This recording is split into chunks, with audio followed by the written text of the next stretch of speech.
Pieper. I'm the owner of Kids Are Kids in Las Colinas. We've been here 12 years. And today I wanted to do a session on what to look for in a child care center. We get this question all the time from new parents who are out trying to figure out the right place for their family and new baby. Or if people have just moved to the community and they're trying to figure out the right place for them. So I wanted to give you some feedback that maybe will make that search easier. The first thing that I would say is the environment. You know, you want to look for a school that is clean, one that when you walk in it feels warm and inviting. You want to look for, does the staff seem happy? You know, are there a lot of supplies in the room? If you were a child and you looked in that classroom, would you want to go in that classroom and spend the day? You want it to smell good. If a school doesn't smell good, then I would say that there is a problem. So you want to make sure that it smells good and inviting. And then you also want to listen. You want to hear noise, but you want to hear happy noise in the classrooms. You want to hear the kids having a good time and engaged in activities.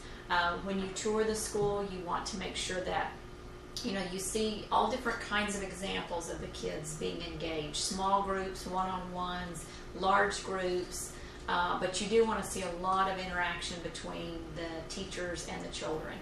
And so those are just some basic overview things that I would look for. The other big thing for me would be the curriculum. I would say that if a school does not follow the Texas School Ready program, then that's not a place that I would put my child. That program is just been awesome. It's a program that helps prepare the children for kindergarten so that they can be successful. The standards for children just continue to raise on what they want children to be able to do when they enter kindergarten. And so the role of Texas School Ready, it's all a research-based program. You can look online and get great information from them on all the research that was done and that is behind that program. But it really helps. It's huge in literacy and getting these children ready to read and giving them the tools to really be able to read and be successful in that kindergarten environment. It also has some math components and science components and other components that go with it. But as we know, our world revolves around language, and so it's just so important to give them a solid foundation in the language. If you're looking more for infant-toddler situations, you want it to be a loving environment and a warm environment. But also the research is showing today how critical it is that we begin those children early with brain development. And any research that you look at that involves children and are they able to and being able to prepare them to continue to grow and develop as they move up into the older classrooms, it all starts in that infant room, and it's just critical that we're constantly reading to those children, that we are talking to them, singing to them, interacting with them. Their brains are just growing at such a fast pace that it's just vital that we started in that infant classroom. So I would ask for an overview of what those classrooms look like in the day, what activities are going on, how do they plan those lesson plans, kind of how the schedules are set up for those children. You also want a school that you can walk in anytime, no restrictions on when you can be in the building, because you want to be able to come into the school and see your child throughout the day at any time that you choose to do so.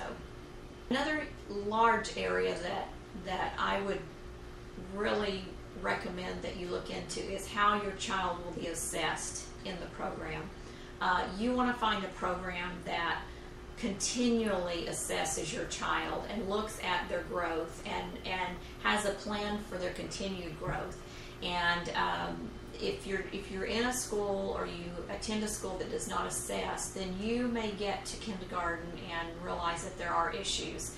those issues could have been caught very early on if you were in a strong program that was constantly assessing and measuring the child to make sure that they're accomplishing what they need to accomplish to be successful. That is, there's different assessment tools, all different ways to do it, but what we really want to see is that growth. A strong school in my mind would be one that sits down with the parents and they go through periodically where your child was, what they've been able to accomplish, and where they're going to be taking them, what the next step is for that child. And I think this is critical. If you don't know where a child is, how do you know where to take them? In a strong program, they will then take those results and the curriculum will be based around those results so that the child can continue to get what they need. And your child may have a different need than the other children in the classroom, and a good solid program will write those things into your child's day to give them more practice in what they need to get them to where they need to be. Also, I think a strong program will offer tutoring. If you have a preschool child and they're struggling in a particular area, we're busy parents, we're all on the go, we got a lot of things going on, and sometimes your child may need a little extra one-on-one time. A strong program will offer a one-on-one tutoring for that child so that we help them, again, accomplish the goals that they need to accomplish. So we talked about curriculum, we talked about assessments, communication. That is huge. We're all busy. I remember I used to get a stack of papers from my son's classroom, and by the time I got home, they'd been, juice had been spilled on them, and you couldn't read them, and they went in the trash, and so I was always struggling with what's going on. So you need to find a school that's going to be able to communicate to you in a way that you will be able to stay in touch with what is going on in the environment. One great way is email. Schools have to get with technology. We're busy. Probably every parent out there has email or a way to get to email. So that is a great way to communicate. We try to communicate they get a weekly newsletter by classroom so the parents know what's going on every week in that classroom. Also, they get a monthly calendar, they get a monthly menu. We send out every week they get some kind of information from us. In 1 week it's going to be pictures in a classroom of what's going on in that classroom, what the children are gaining from that activity. The next week it may be an article based on some element of the learning that needs to be happening. And so we're constantly, communicating to those parents. We do transition meetings. So a child, when a child is moved to a new classroom, it allows the parent to sit down with the teacher that the child is moving from and the teacher that the child is moving to, and they can all talk about that child and talk about the things that that they need to know about the child coming into their classroom. And it gives the parent time, the opportunity to meet the new teachers and understand the objectives of that classroom. So that would be one way. Another way would be through our assessment meetings. Those are done based on age group, some 3 times a year to some 4 times a year, but that's a great time to really take a look at that child individually with the parents and look at where their growth has, where we've seen the growth, any areas they may be struggling in and need more experience in. And then also that's a great time for us to pass information to the parents on things they can be doing at home with that child.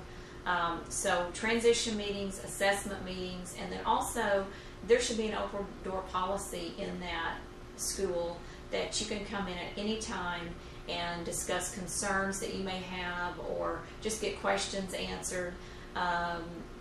We do a lot with our parents via email. They email us because it's just a great effective way to communicate. But we also don't want to take that personal relationship out of the equation. And I guess probably the biggest, another big area would be a place that you feel, we're an extension of your family, and we want to make sure that we are doing everything we can to support you and to support your family and to have that great relationship that, we can talk freely and openly if there is any problems with your child that your child is having during the day. We want to have that close relationship that we're all working for the same goal, which is your child's success. And so, as a parent, you need that kind of relationship with your provider. I would say also we have cameras in all of our classrooms. Our parents can log in throughout the day and look in the classroom, which I just think that just brings such a comfort to a parent to be able to do that. All of our interior walls are glass, which is just an excellent way for, you can see clearly throughout the building. And I would choose a school that, there was great visibility throughout the building. Another thing is look for a school that the owner is on site. There's a lot of schools out there that the owner is not involved at all. They may be a large corporation and they're relying on people they hire. But I would say, and there are schools out there that the owner is on site. They're very involved in what's going on every day. They're making sure that the best possible care is given to every student that's on the campus. So we just want to make sure that you know the people, and owners typically don't go away. They're going to be there. They're there for the duration, and they want the best for staff, for the families that we service. And also, if you do go to a facility that there is not an owner on site, the directors, look at how long the directors have been and the management team has been there. That is a key indicator of how well that school is running. And so you want to ask those types of questions. If you have any questions ever, feel free to pick up a phone and call the school and ask. Anyone will be happy to help you. So thank you for your time, and I hope this has been helpful to you.